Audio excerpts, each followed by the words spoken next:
Good morning, everybody. Welcome to PSG of Mercer County and happy Aloha Friday. And welcome everyone to the Professional Service Group of Mercer County. We do celebrate Aloha Friday. It is actually the official casual Friday in Hawaii. And also today is, I learned, the 65th anniversary for Disneyland in California.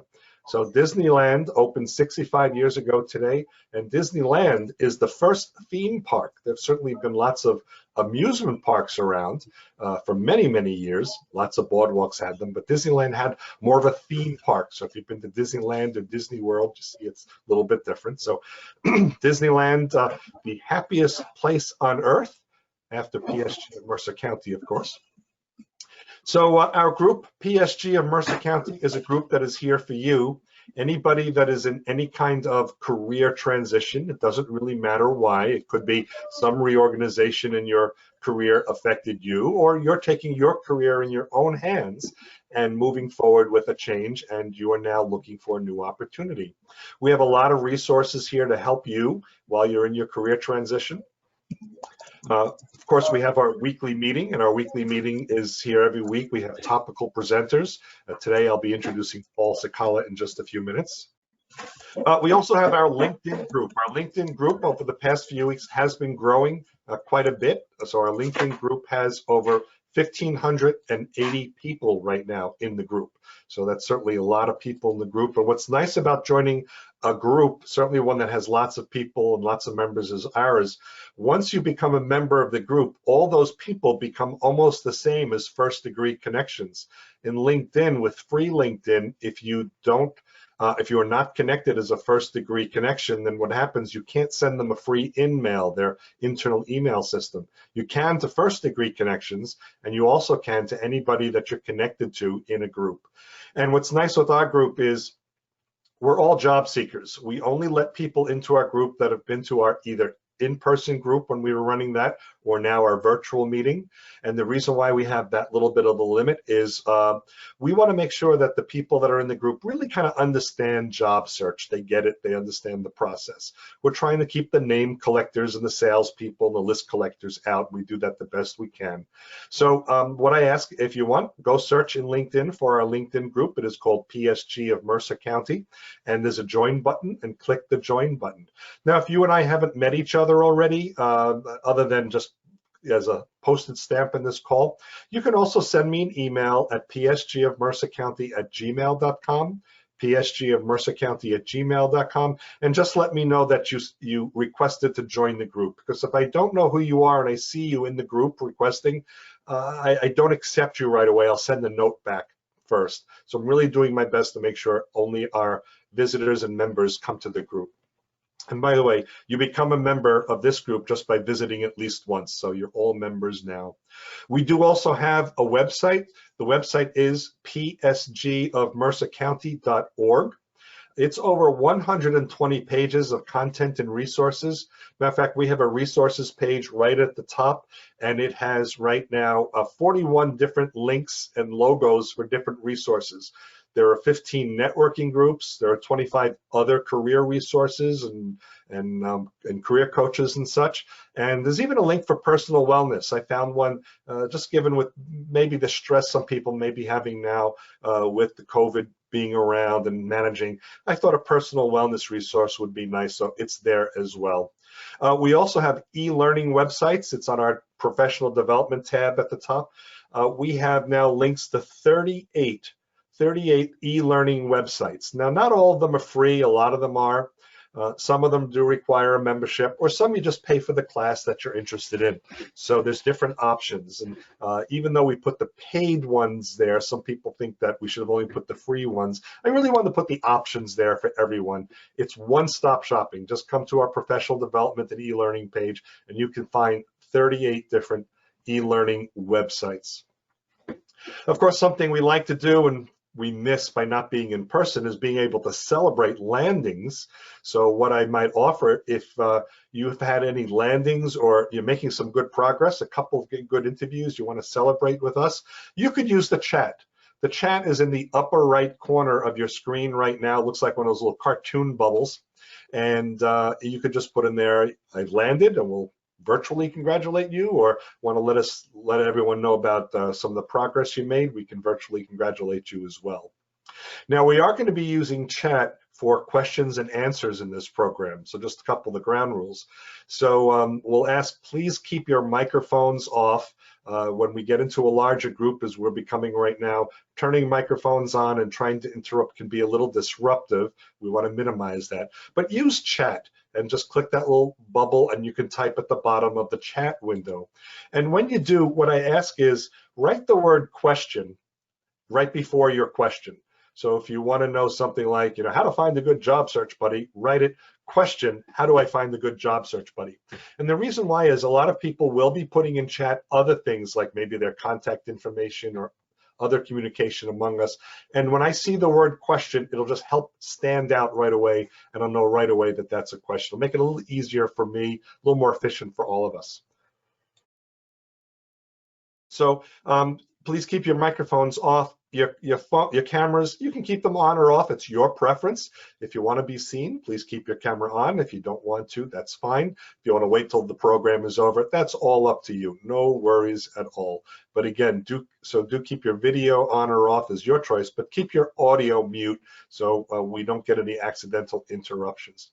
Paul will be taking breaks during the program for questions and answers, so you're certainly welcome to put questions during any slide that comes up, or you have a question. There's a good chance within 1 or 2 slides he's going to take a break and answer your questions then.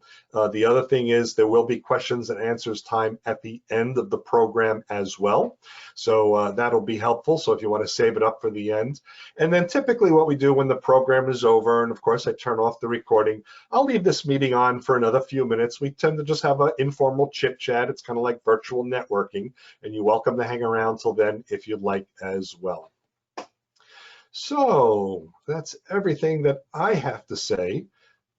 Good. The only thing left for me to now do is, with my pleasure, I'd like to say that PSG of Mercer County is just really pleased to welcome Paul Cecala. Paul, a 5 o'clock club certified career coach, has been coaching since 1999 and assisted over 3,000 people in either changing careers or starting their professional lives. He has worked for several post-secondary career schools as Director of Career Services, specializing in biotech and pharmaceutical careers, green economy jobs, aviation, allied health, information technology, and general administrative professionals. He has also worked as a program manager for lifelong learning and workforce development training at Fairleigh Dickinson University and the County College of Morris. As a student of the job search process, he finds particular interest in project planning, job search, networking, and securing offers from the interview. Paul has presented over 600 seminars on topics ranging from career pathing to interview follow-up for organizations, including schools like Lincoln Technical School, Centenary College, Florida Institute of Technology, University of Connecticut, and Embry-Riddle Aeronautical University, as well as networking and job search groups like the professional services groups and Princeton Job Seekers. So PSG of Mercer County is very pleased to welcome one of our favorite career coaches, Paul Cecala. Thanks, David. I really appreciate that. You went on way more than you needed to with the introduction, but I really do appreciate it. We had you at Paul Cecala? That's right. Okay. I also, on this slide, have mentioned John Gillen, who many of you may know. He is my work search buddy. He and I have been through 3 different work searches together. It seems like when one of us loses a job, the other has lost a job. And so we've been work search buddies 3 different times. And a lot of what I've developed in this process, really, I should say, is he and we've developed together. And then I've just put it down in writing to make it something of use for more people. And so, let's see, okay, there we go. So I love these photos, but really the questions are where it's at. Does this seem like you in your job search, or any of you feeling like you want to take the laptop and throw it across the room, or reach into the screen and strangle the other person on the other side. You know, we're all in this place, many of us, where the job search is just getting so frustrating and takes so long. We need to find a way to do something that will help us get past the negativity and stay in the positivity. And that's what I hope a work search buddy can do for you. So let's see if we can figure out how that's going to work. We're going to cover a lot of different things in the process, from why should we have a work search buddy and what one is, through to how do I find one, what do I do with the meetings, and then when it's time, how do I end the relationship as well. And I'll have a lot of other information in there that would be helpful. So let's just get right into it. And as David said, use the chat for your questions, and I will stop probably every 2 or 3 slides and just see where we're at with any questions. So, you know, I think that to be successful in a job search, we need a whole team of people to support us, to assist us, to help us in this process. And, you know, a career coach is certainly one that I think is most important, not just because I am a coach, but because if you think about athletes, there are very few, if any, athletes that don't have someone that they use to train them, to teach them, to perfect their skills, and to help them with the strategy and the tactics necessary to be successful in the game. I think we need that for our job search as well. And so that's why I think we all should have a career coach. Minimally, if not a coach, at least a mentor who is familiar with the job search process, as well as with your career and your career path, that can help you with that. Certainly, you should have some professional colleagues that are very close to you that you can turn to for guidance, assistance, and support. I'm a firm believer of work search accountability groups or job search work teams, where you're helping each other on a weekly or bi-weekly basis to overcome the challenges of your search. If you find that, you know, the negativity just can't go away, if you find that you're lethargic, if you find there are things getting in the way of you moving forward on that path to a job, then maybe you need to look to some professional, therapeutic, or spiritual help to get past that. And I would encourage it. And then, of course, you know, your family and friends are always going to be a part of your support team. I think the question there becomes, what kind of a role do you want them to have? But why should we look at a work search buddy? Well, some people will call them accountability buddies, and that's really the key to a work search buddy. Is it's someone to hold you accountable to your goals. So I'm not going to create goals that you have to keep. I'm going to ask you what your goals are and then hold you accountable to those goals, making sure that you are making progress on a daily basis towards the job that you want. Some other reasons why a work search buddy can be beneficial to you is they can keep you focused, they give you a different perspective. You know, sometimes you just need someone else's point of view to see the same situation in a different way. And so that perspective change is really, really helpful. Absolutely, your work search buddy should be supportive. That should be your number one cheerleader in your job search. And you should be the number one cheerleader for your buddy in their job search. Plus, together, brainstorming, we know more minds come up with better, different, and new ideas. And so having that work search buddy gives you someone else to bounce ideas off of and create new ideas. So are there any questions related to why we would want to have the benefits of a work search buddy?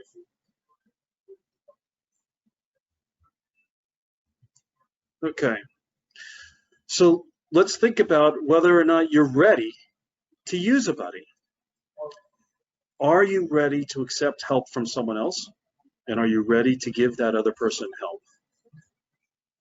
Are you committed, and I feel very strongly about this, to a direct employer contact campaign. That is, statistically, the people who report finding their jobs, more than 80% of them report finding their job because they've spoken to another human being, whether it's the hiring manager at the company that you want to work for, someone that is in your network, or a friend of your network that introduces you to that hiring manager, and sometimes even recruiters.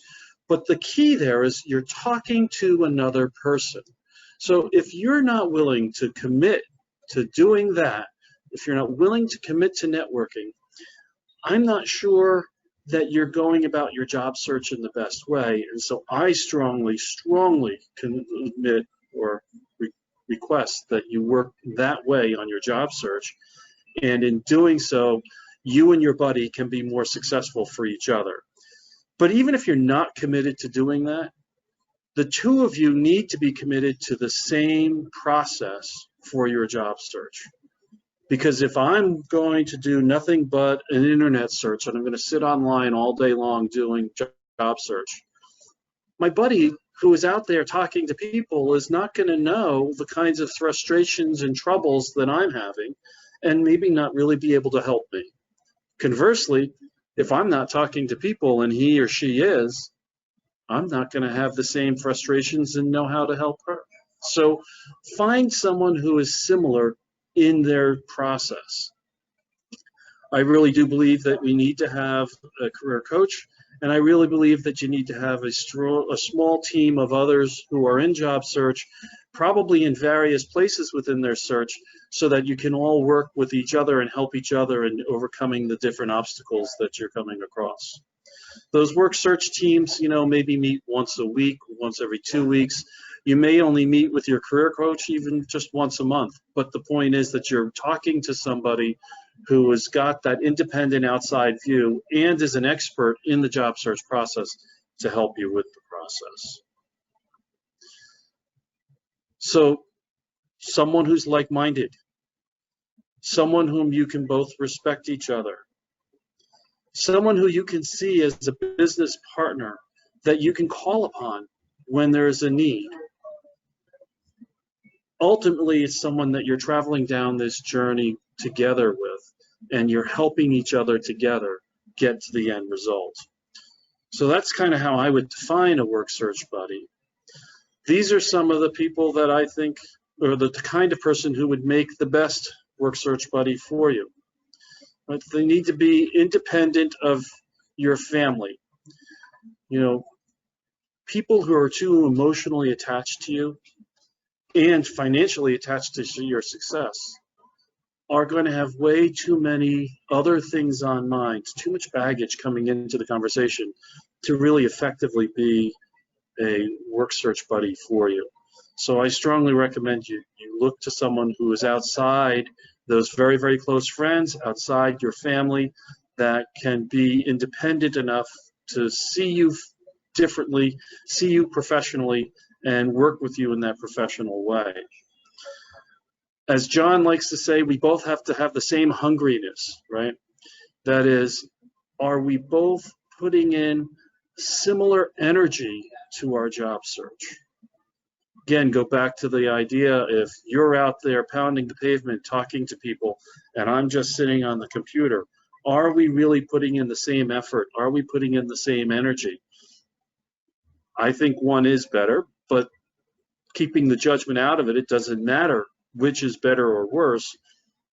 If we're not doing it similarly, there's an imbalance, and that imbalance is going to create problems down the road for the relationship.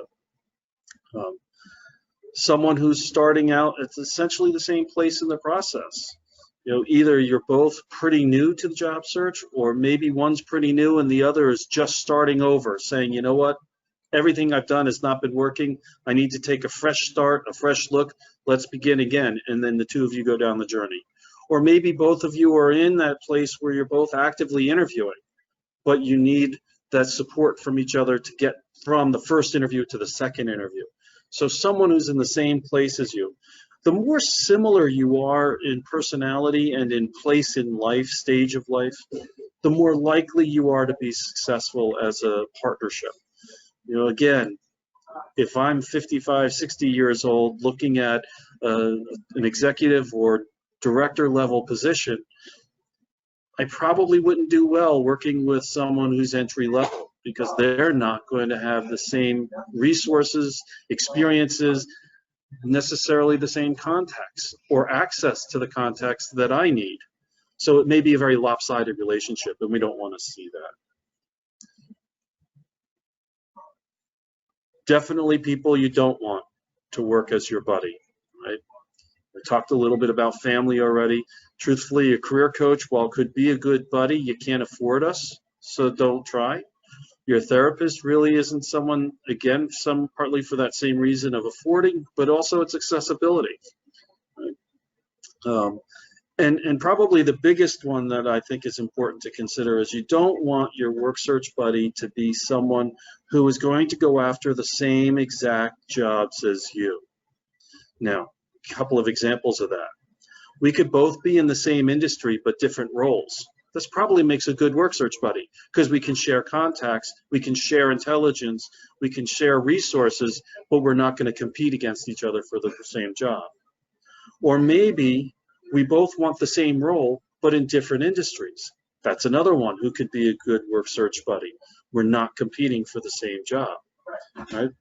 It could be that we both are looking for the same job, but one's looking in Manhattan while the other's looking in Philadelphia. And so there's a desire to work in a different location, and we're not going to cross paths from that perspective. So someone who is not looking at the same job as you is a good person to be a buddy. Do we have any questions here? Okay, yes, let's see. So there's one that just came through, and it's from Simha. If you choose someone like-minded, is there a danger of partnering with someone who amplifies each other's bad habits? How do you avoid that? That's an interesting question, Simha. And I suppose that is possible. It might be probable, but I think as we go through the rest of the slides and you look at how we want to be focused on the building each other up and focused on being positive in helping each other, we should not be amplifying the bad traits or qualities, because we'll both see, wait a minute, we're not moving forward. And a part of that is going to be in how are you judging your productivity? And we'll talk about that in a little bit as well. Anything else, David? That's it right now. So remember, anyone, if you want to ask a question, just please put it in chat, and if you can, precede it with the word question. Thank you. Great. CJ Hayden has written us a book on this as well. This is her formula for what makes a good accountability or work search buddy process. Set a fixed time, check in on goals and action steps, help solve problems. You know, there's 5 minutes of reporting or clearing. That may even be a little bit too long in my book. Reporting and clearing would just kind of be, how are you doing? How's your day? You know, the checking in on things other than job related stuff. Be committed to setting a specific time and commit to meeting on that time. Do a lot of brainstorming, right? Always focusing on next steps, and keep the relationship reciprocal. And so it was funny when I finally did some more research to look for corroboration to what John and I were thinking. Her book was one that came up, but we do take a slightly different task or context to the way to do it. So this is how I would suggest we want to set up a call, and it's worked out real well for John and I over the 3 times, roughly 28, 30 months of job search that we were working on this together. So we think a much faster check-in. I mean, you can do a lot and say a lot in 1 minute's time. So, you know, check in real briefly. Then take a couple of minutes just to report back on your progress from yesterday's goals. And we like to meet every day. Every business day we would have our call. And I would recommend that. I've seen people make it work with 3 times a week. Folks who have tried to make the call just once a week found that it wasn't often enough, and they ended up increasing to at least 3, if not 5 times a week. So report back on your progress from the previous meeting's goals. Then talk about where the challenges are and how can you solve them? How can you reduce those challenges? Then come up with your goals for today or until the next meeting. And then swap roles. So we kind of go like this. Hey, David, how you doing? This is where I'm kind of at. You know, I had a great day yesterday. The weather today is going to really be a bummer because it's looking like rain. And so I've got to really push myself to get through the negativity of bad weather. Yesterday, I had planned to reach out to 5 people that were networking contacts. I was going to reach out to at least 1 hiring manager, and I had 2 interview follow-ups scheduled. Well, I was actually to accomplish one of the follow-ups to the interview. I didn't get to speak to a hiring manager, and I only got to 2 networking contacts. So then David would say, all right, well, what went wrong? How come you weren't able to make that second follow-up? That seems to me the most important thing that you should have gotten done was those 2 follow-ups. What happened there? And so I would have to talk a little bit about why I didn't get the second one done. You know, the honey-do list got in the way. Well, how do we manage that? Right? And so we'd go back and forth with this kind of a conversation for a few minutes until we kind of figured out what changes do I need to make in order to be more successful today. So now that I've done that, here it is Friday. I want to set up my week for next week. So my goal today is to reach out to finish that 1 follow-up, reach out to at least 7 or 8 other people so that I can set up a couple of more meetings for next week. I've already got 2 set up, but I really want to have 7 meetings set up for the week. So I need to reach out to at least 5, if not 10 more people in order to set up those additional meetings. Great. Now, David, your turn. And so he would go through the same kind of conversation with me. We'd reach down that checklist. Notice how it didn't even take me in using a sample to get through, more than 5 minutes to get through it. But it shouldn't take a long time to do this. And if you keep it focused, it will be a real structured, productive meeting, almost like an agile scrum meeting or a project meeting. You know, just boom, boom, boom, do this, move on. So questions on how you would set up your daily call. I'm sorry, are you asking if there are questions now? Oh, Yep. okay, good. Well, maybe this is from a point or 2 back. This is from Gary. I understand what you're saying about the benefit of a reciprocal mentoring relationship, but do you also find that a person can be a mentor to one person, but have another person who is their personal mentor?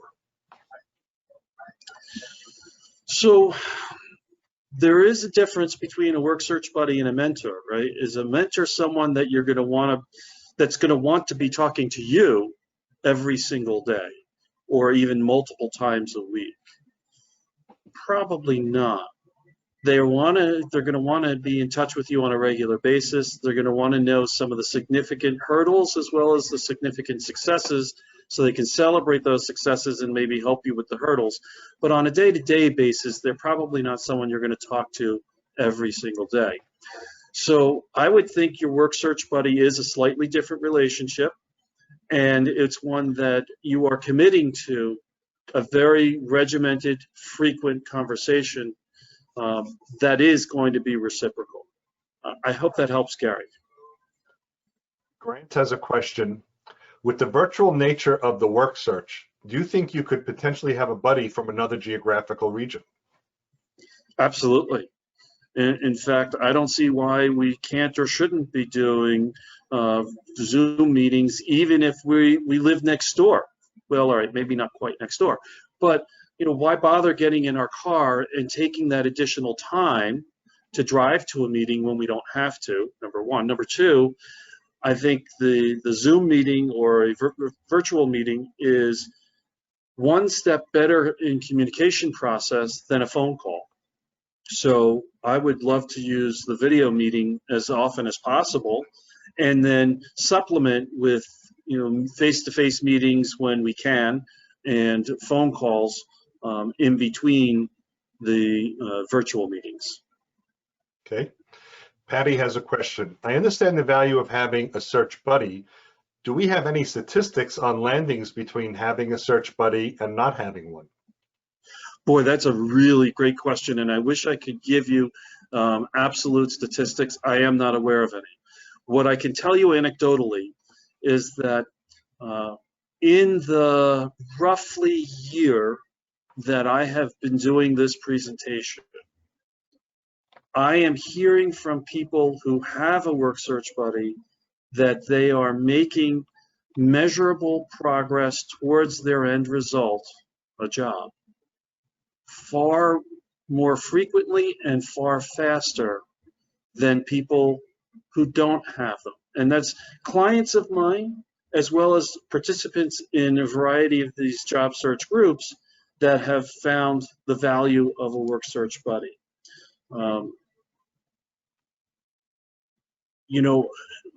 Everybody's job search is going to be a different amount of time no matter what, right? Just because we're different people, we're different positions. But the research I have seen shows that people who follow some form of a specific methodology and they work that methodology tend to get results more quickly than people who are just scatter shooting. And so this is one way to create a methodology that will help you to keep on track and focused in a way that makes you more productive. Okay, anything else? That's it for now. Yep. Okay. So let's look at what your first meeting should look like. And this, first meeting is probably going to take longer. I would usually plan for about an hour for it. It's one where you're going to get to know each other better. As I was telling someone from a call after this presentation just on Wednesday, she was having issues with finding someone that matches up. She's had several people she's worked with, but has always found it to be a one-sided or a lopsided relationship. And I said, well, maybe you're not spending enough time in that very first meeting kind of really interviewing each other to make sure that you are on the same page, that you are looking at a similar process, that you are looking to get the same things or similar things out of the relationship, and that you're both really ready to work with someone else in your job search, right? So take some time in that first meeting to swap your marketing plans and your resumes. Talk about the types of positions you're looking for. Talk about, am I really desperate for a job as fast as possible, or I've got some time, I just got laid off, I've got a good severance package, I want to take my time and do this methodically rather than quickly, right? So what are your expectations of your own job search, but also what are your expectations of each other? Talk about your targets.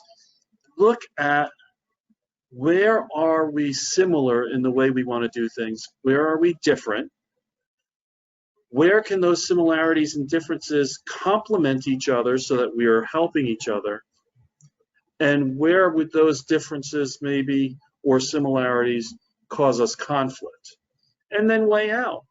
Is there enough value to saying, yes, I want to be the one to work with you, or you want to work with me? Or, you know what, maybe this is not a good relationship and we should consider swapping to somebody else. Tom McGaldy wrote an article where he went through some of these ideas, and I found this to be a great article on this process as well. Using some type of a clear goal statement.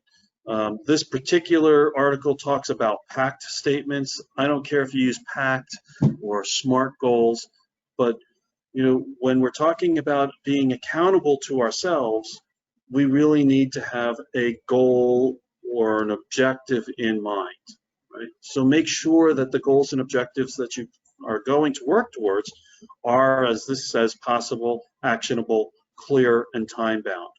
And then state them in that way to your buddy so that your buddy can then come back to you the next time you talk and say, well, you said this is what you wanted to do. This is when you wanted to do it.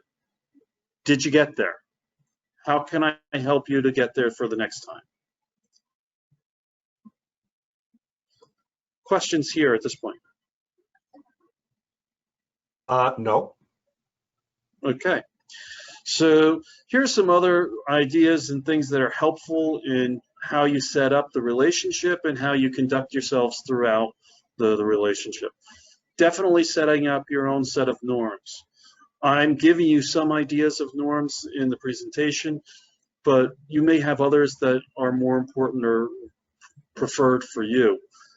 The key there, though, is you're really defining what are we going to do. I was talking with a client and her work search buddy about a month ago now, and her work search buddy called me later on and said, you know, I really am frustrated because I feel like I'm being taken advantage of. And so I asked her to review with me what were the norms they had set up, what were the kind of the rules of how they were going to conduct their meetings. And they really didn't have any. So I went back to both of them. I said, okay, let's define. What time is the phone call going to be? How long is it going to take? What is the conversation going to discuss? What things are you going to do and in what order? Now, if you do that, there shouldn't be a need to talk to each other 3, 4, 5, 6 times throughout the day. You should not have a need to talk to each other really at all until the next day. So how do we focus on making sure that our meeting is productive and professional? And then how do you focus on doing the professional work you need to do throughout the day? That was a little bit more specific to their situation, but the idea was they really were just kind of having a conversation for the sake of a conversation rather than having a conversation that had a very goal and directed process to it. I like the idea of always trying to give more than you receive. In that way, both of you are giving fully of yourselves. We need to be ready to do some tough love. You know, sometimes I need that push that says, Paul, I don't care that the weather sucks. You need to get out there and make these phone calls today. So what can I do to help you to be successful in making those phone calls, right? Or what is it that's stopping you from following up with that employer? Now, how can I push you to make that call? And don't be afraid to say, no, this is what you need to do. There were a couple of times with John and I where, you know, he was saying, Paul, you're letting that honey-do list get in the way of you spending the time you need to on your job search. So you have to find different ways of scheduling your time in order to get that stuff done, but not do it from 8 to 5, because that's when you need to be doing your job search. Now, you want to role play some ideas of conversation or brainstorm some conversation thoughts so that you can talk to your spouse about it and make that an easier way of helping them to see how you're not being productive. Let's do that. Be consistent and respectful with each other. Own up to your own mistakes. You know, the truth of the matter is, you don't care about my mistakes, right? I need to care about my mistakes. So I need to own up to them and then be humble enough to ask for your help in finding ways to resolve them.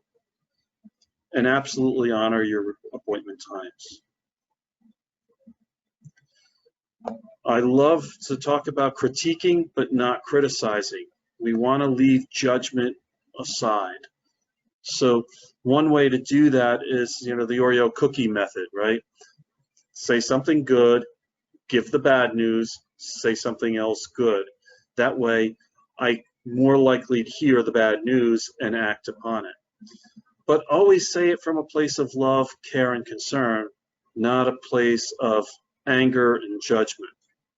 So we're always keeping our conversation positive.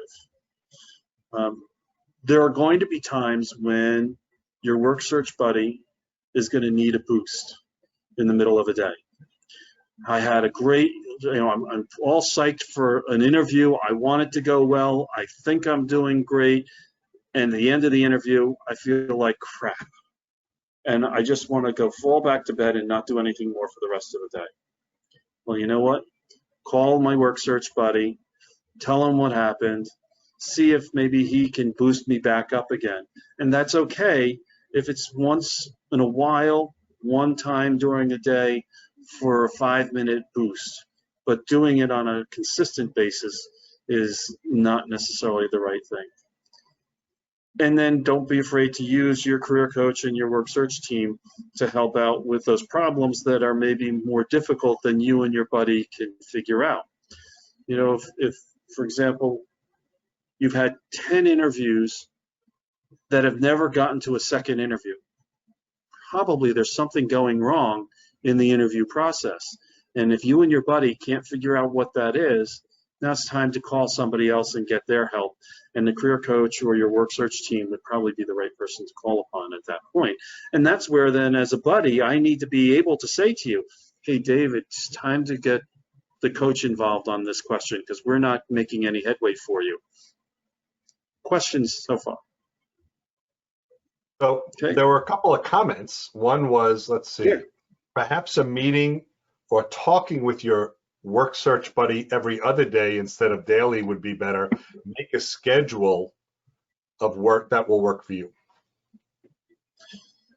Good point. And as I've said, you know, you're going to set up the system that works right and best for you. I found that having a contact every day was the best option for me. I've seen people make it work with either every other day or 3 times a week, whatever you want to do. But again, more than once a week, because once a week just is not often enough for the kind of support and the immediate assistance you need if something is going wrong. What else, Dave? So, and that comment was from Mary Beth. I think she's a friend of yours. Yes. Okay, and then Frank also has a comment. The ability to kick each other in the tail is a critical component. And I think that's kind of what you're kind of talking about in a soft, kind of gentler way. That's right. And I love, Frank, how you can always bring it right down to the point. So you're absolutely right on that. Anything else, Dave? That's it right now. Okay. So some other ideas that help make the call more productive. You know, this idea of calling outside the money hours. There's another Johnism. You know, he loved to come up with phrases or words that categorize things, right? And so for him, the money hours are from 8 a.m. or 8:30 a.m. till about 6 p.m. In essence, the primary business day. Now, with COVID and working from home, those parameters have dissipated for a lot of people some, and there's a lot more flexibility in our work hours. But in general, people are still expected to be available for business between 8 or 9 in the morning and 5 or 6 at night. Right? So I don't want to be spending my job search time talking to my buddy during the hours when I've got the best opportunity to reach out to and speak to the networking folks that are going to get me to those hiring managers and that are going to get me to the interviews. So I'd like to have my conversation with my buddy either before the business day or after the business day, but not necessarily during the business day. And I can't emphasize enough that it's about accountability to yourself. So we want to measure those successes, right? But what do we measure? And a lot of people have thought the only measure to success in a job search is getting a job. The downside to that is I only have one shot at success when I get the job. but I need that almost daily boost that says, yeah, see, look, I'm making progress. I'm doing something that's helpful today. So I would suggest you want to measure things like how many networking calls did you attempt? How many did you actually get to speak to somebody? And how many networking conversations have you set up going forward? Maybe how many times did you actually meet with somebody in a networking relationship, whether it's virtually or in person? How many hiring managers have you contacted? Because the truth is, whether or not they have an opening, the only person who is going to be able to say yes to giving you a job is that hiring manager. So of all the people we want to talk to, we really want to be talking to those hiring managers. And every other conversation we have in our job search should be moving us closer to the hiring manager. All right, so how many hiring managers have we talked to? How many networking meetings like this, or even better, professional or industry association meetings, have we attended in the past week or month? And with those meetings, why are we attending? What is our goal for attending that meeting? Maybe your goal for attending today is to learn more about this topic. Good. I'm glad you're here to do that. And I hope by the end of the meeting, you've gained something from it. Maybe your goal is to connect with Alex Freund. And I love Alex. I saw he was on the call. I'm glad you joined us, Alex, and Alan Kirshner as well, two other great career coaches in this area. You know, so if your goal is to connect with them, what have you done during this meeting to make that happen? And did you actually make those connections? Maybe your goal is to connect with 3 other people who, in the general networking time frame, you learn are in the same field as you. Fantastic. But what is your goal for attending the meeting? And if you don't have one, don't go. Spend your time doing something else that's more productive. And I think the most productive places for you to spend your time, if you're not talking to hiring managers or you're not talking to the individual that's introducing you to the hiring manager, then the next best place for you to be is at a professional or industry association meeting where you can meet people who can get you to those hiring managers. These are the things that I would measure in my job search. Dave, any questions here? Because I know sometimes that brings stuff up. Sure. So one from just a little bit earlier. This is from Scott. Would someone with different search types or at a different point in search or higher job level provide different perspective and maybe another option for a partner, but just not as often meetings? Not sure what that last part is. Yeah. So I still would say no, they would not make a good job search or work search buddy, because you really want that person to be someone you're going to connect with on a regular, if not daily basis. But someone like that might be a good mentor person that you could speak to a couple of times a month or even once every couple of months, just to check in and say, here's what's happening. Do you see it from a different perspective? Do you have any other ideas or thoughts that could help me? You know, a mentor is not going to be someone you want to talk to on a regular or consistent basis, daily or weekly. Truthfully, a good mentor is probably not going to have the time for that anyway. So I would say every couple of weeks to every month is a good time frame to be talking to a mentor. And there again, it's about, I need to give them some idea of the progress that I've made. But on a day-to-day basis, I'm not necessarily making a lot of progress from that higher level perspective. Whereas at the lower level perspective, I can say, yes, I'm making progress, because instead of only talking to one hiring manager, now I'm talking to 3 on a regular basis. And I see 2 of them moving me to a job opportunity. So that's the kind of thing that maybe once a month I check in with the mentor and say, this is the progress I've made in the past month. I hope that's helpful. Anything else, David? Yeah, a couple more. Nancy has a question. What if, even though you're not at the same stage of job search, you have hobbies in common? Yeah, hobbies are great, but again, it's the work search buddy relationship is about moving the work search forward. It's not about creating a friend. Now, ultimately, hopefully, you will become friends with your work search buddy, and maybe there are people who are involved in calls like this that have similar hobbies that you want to become friendly with. For example, when I was talking to the Lee Hecht Harrison Thank God It's Wednesday group this Wednesday, one of the gentlemen there is an avid kayaker, and I am too. So we've made plans to go kayaking on my lake sometime in the next 2 weeks. But that's because we're looking for something else. We're not looking for the relationship of a professional career coach to client, or even work search buddy to work search buddy. So I would not be looking for someone who's similar in hobbies. I would be looking for someone who's similar in your job search process. Anything else?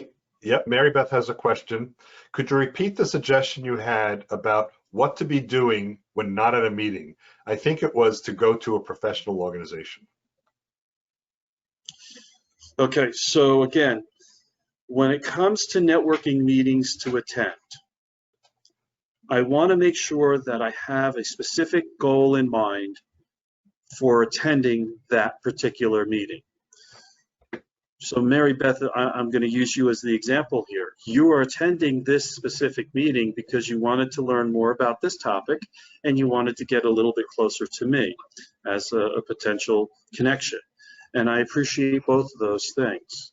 So there's a reason for you to attend. You are meeting your goal for coming to this meeting. If you were coming to this meeting because you had nothing else to do today, well, maybe it's okay to attend because that gives you something productive to do. But in truth, are you really just doing something for the sake of doing something, or are you gaining some value out of what the time you're spending? If you're not gaining value, don't do it. The places where I think you're going to get the most value from a networking perspective is professional associations.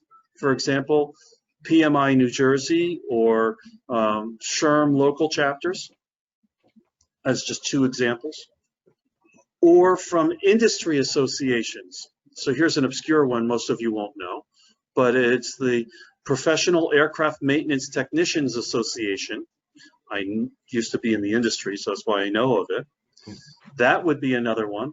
Or the local chapter of the National Business Aircraft Association would be another industry association where you're going to meet like-minded people who are doing similar things, but maybe in different organizations, or in your case, they're in organizations and you're not, so they're going to know the people who are looking to hire, right? Another way might be, Microsoft Users Group, or some other IT users or professional group. Go to those meetings, participate in those organizations, because that's where people are who are working. And those are the ones who are going to introduce you to the hiring managers that are going to get you the job opportunity. Next. Dara has a question. If you have a job search buddy and you're meeting twice a week on Monday and Thursday, what should you talk about ideally on Monday and then on Thursday each week?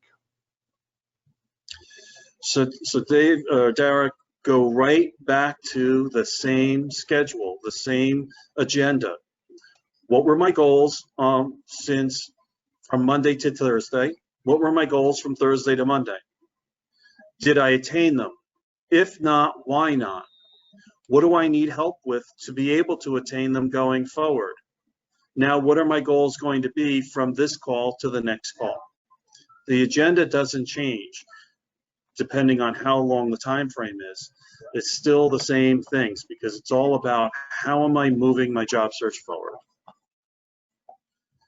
Okay. Anything else? Yep, Vance has a question. Can you clarify the role/composition of the work team? Okay. I'll answer that, and then I want to move forward on the slides, and because a lot of these questions are getting to be a little more general. So Okay. We'll save those the for work the end. search team, yeah, the work search team versus the job buddy. Your work search team, you're not going to be in contact with on a daily basis. You may only meet once a week, probably once every 2 weeks. You're also sharing your time with a lot more people. Now, there's pluses and minuses to that. So the plus of sharing it with more people is you have more ideas to come into play. The minus is you don't have as much time to get those ideas or to flesh them out. Whereas on a daily basis or several times a week basis with your work search buddy, you may have fewer ideas, but you'll have more time to really focus in and hone in on how do I put those ideas into action.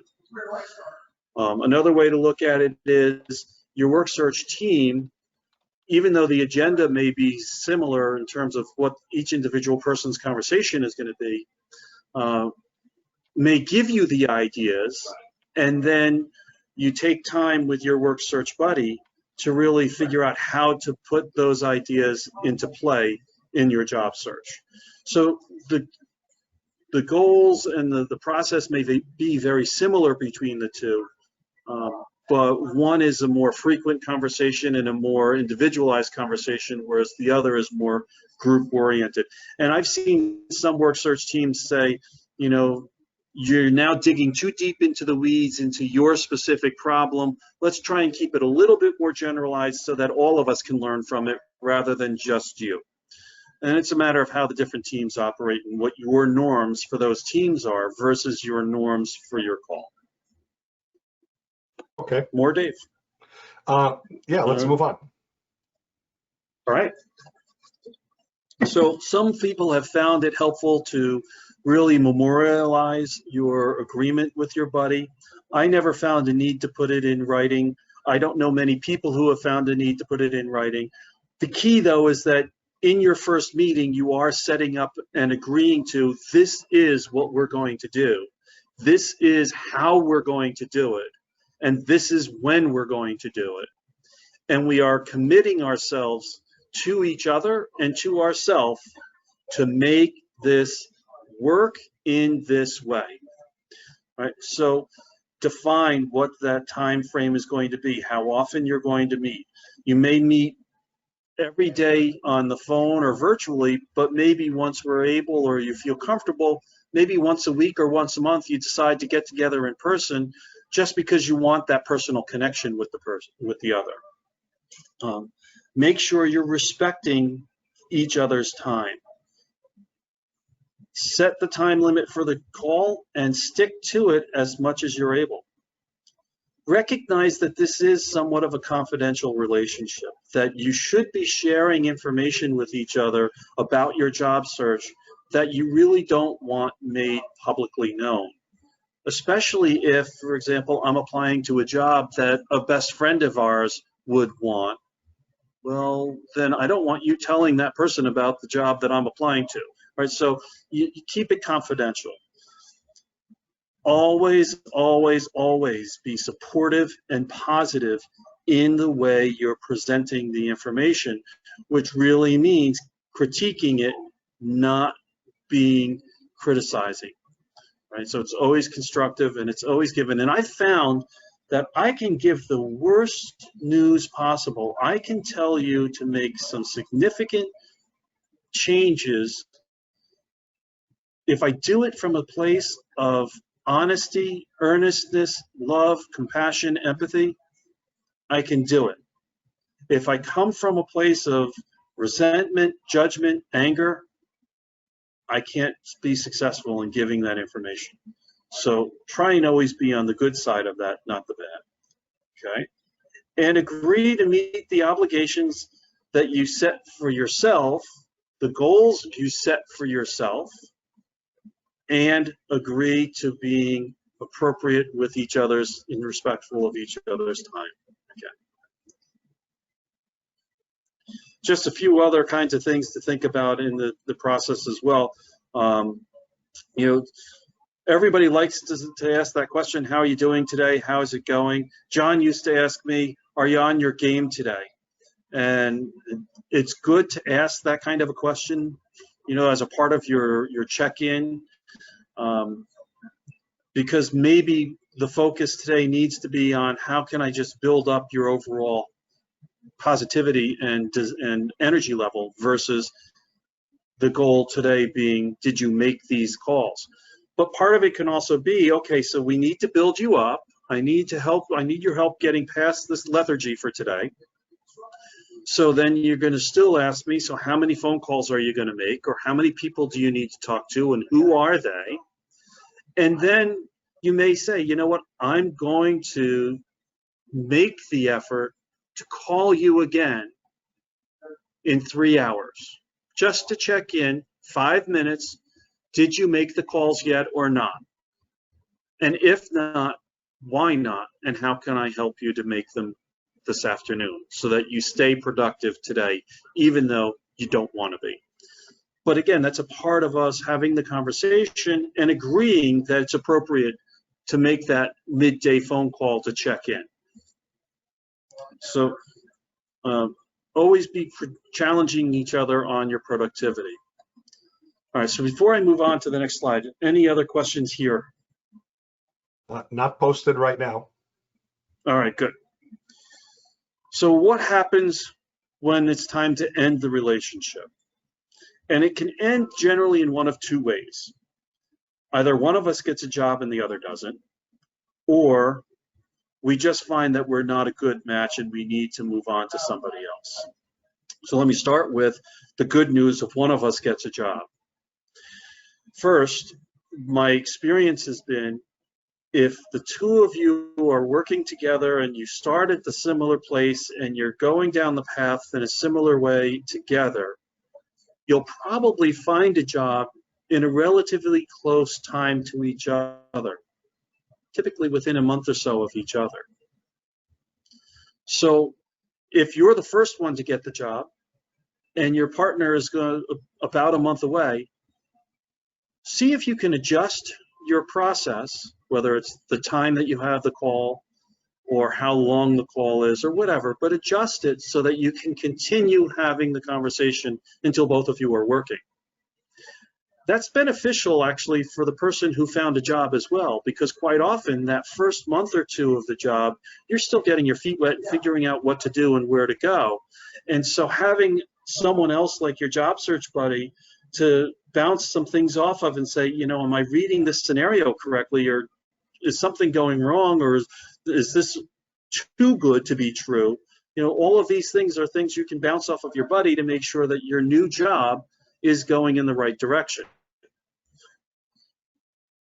It then also gives your buddy a chance to get their job. So if you can keep it going, do so. But it shouldn't go on 2, 3, 4 months that way. So we're going to need to end the relationship at some point. And at that point, be prepared, be honest, and work together through it. If the problem is we're just not working out, then there's some other things that I suggest that you do. First off, try and have the professional conversation and keep it business-like together, where you honestly say, listen, this is what my expectations are. I'm not getting that. It's not your fault, right? You take responsibility for the problem. This is where it's not working for me. This is how I'm not making it work.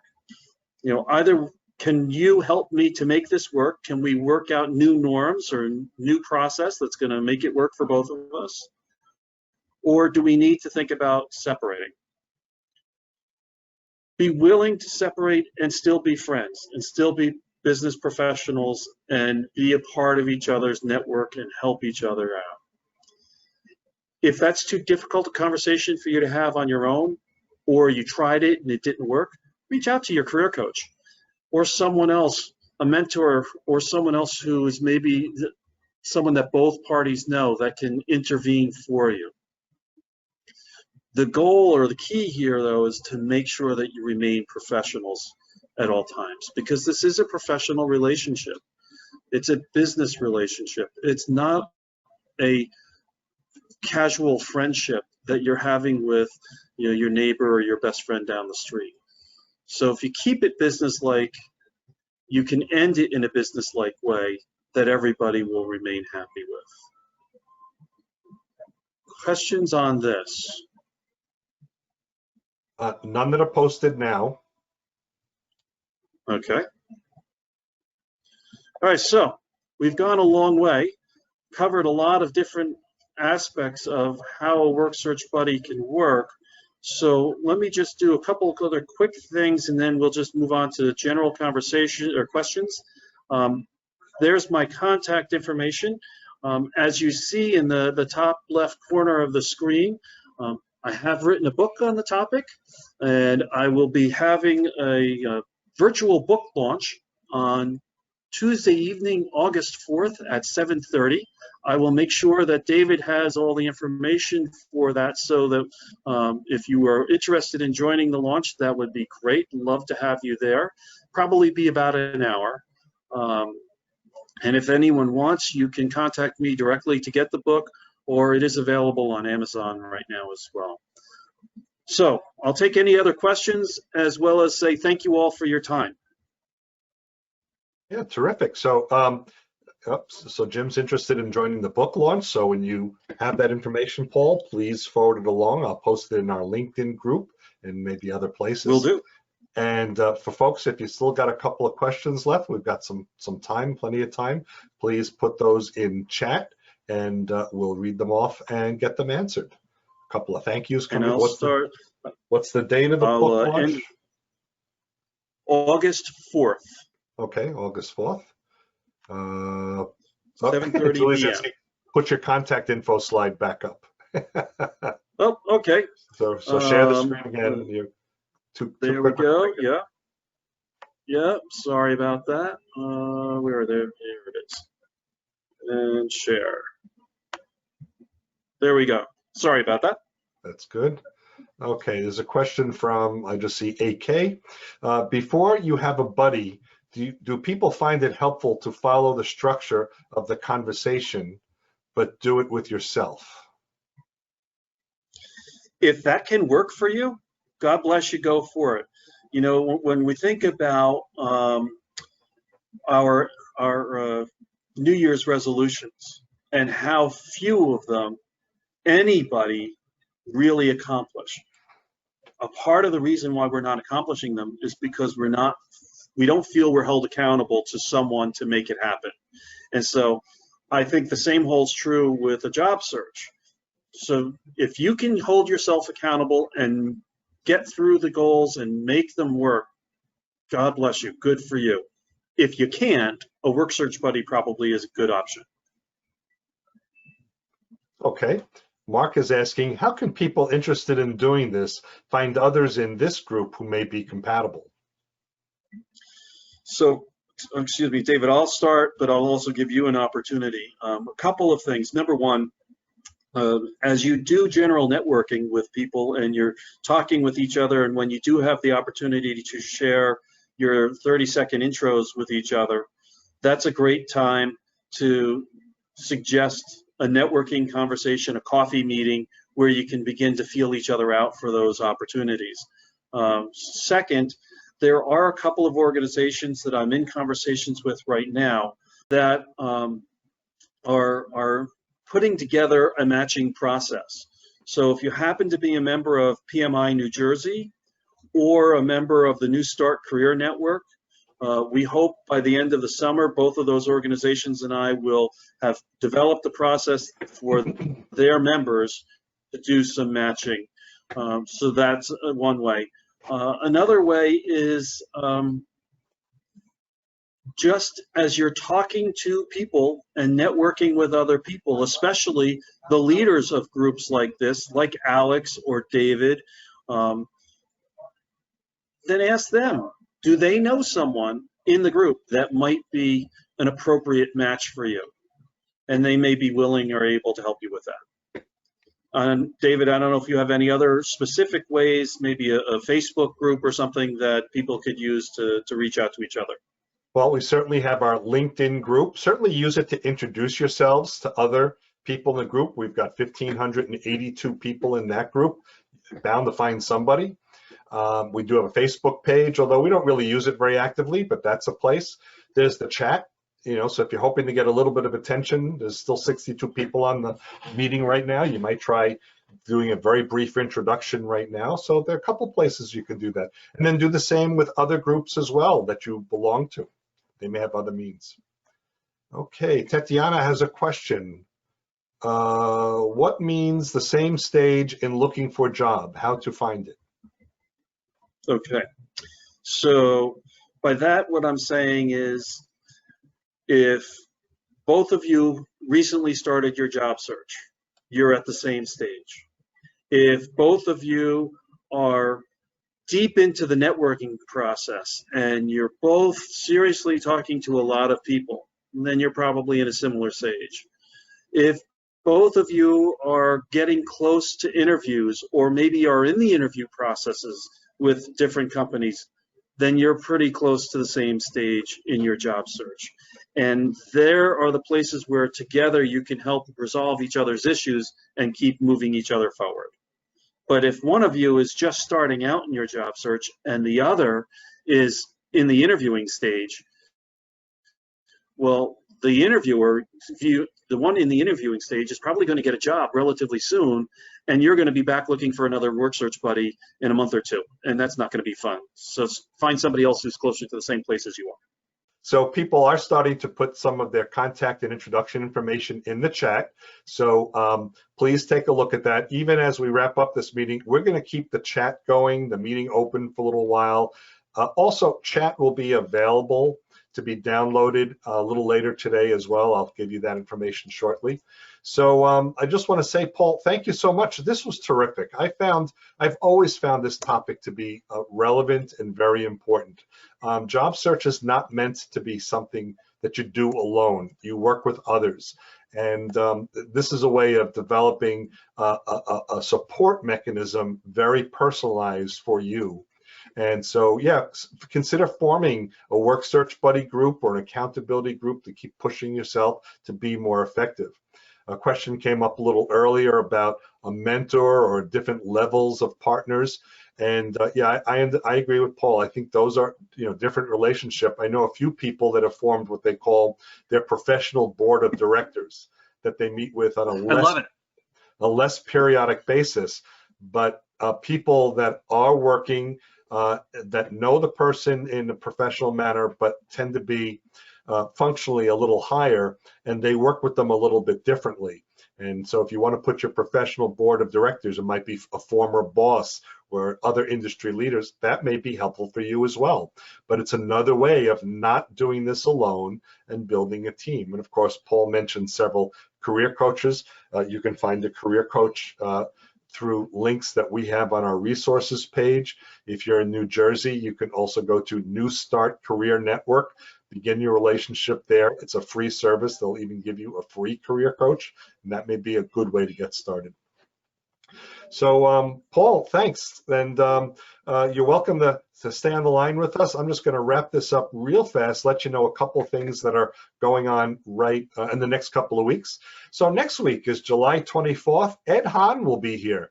Ed Hahn will be giving a program, LinkedIn Beyond the Basics. And Ed is one of the people that I think are a real LinkedIn guru, knows it very well. He's a wonderful resource for job seekers. And also, he's a recruiter. He's an internal recruiter, and he has been an external recruiter. So he's got a lot of experience with using LinkedIn, and it's really beyond the basics of just creating a profile. So that's next week, July 24th.